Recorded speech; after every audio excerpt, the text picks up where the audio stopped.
Omet kuşkunu boşuna, maza girdi mi avşına?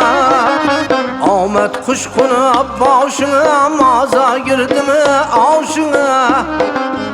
Sen kılmin kıravşına, barıp bulmaydı kavşına. Sen kılmin kıravşına, barıp bulmaydı kavşına. Men sebep işin bitti mi, kolun her yana yetti mi? Ötersen nazar kılmazdan, eşekin laydan öttü mü?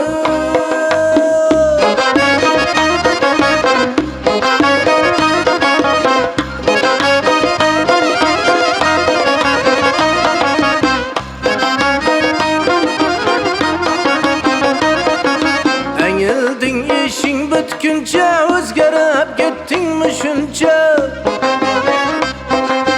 Eğildin işin bitkince, özgerip gittin mi şunca? Sırayıra karamıysan, taptın mı ya tillahımca? Men sebep işin bitti mi, kolun her yana yetti mi? Ötersen nazar kılmazdan, eşekin laydan öttü mü?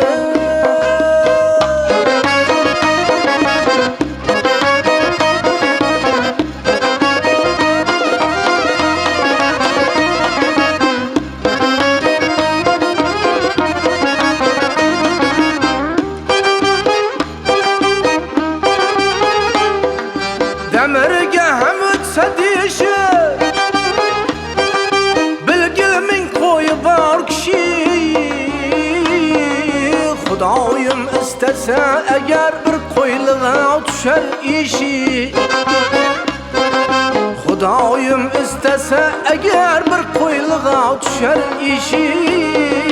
Garip avşın içmeyecektin, indi ağzın pişmeyecekti. Cevlan aytar indi bana, kaytıp işin düşmeyecekti.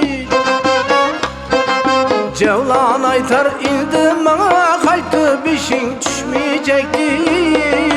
Ben sebep işin bitti mi, kolum her yana yetti mi?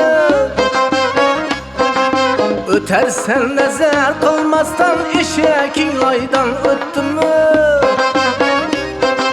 Ötersen nazar kılmazdan, eşekin laydan öttü mü?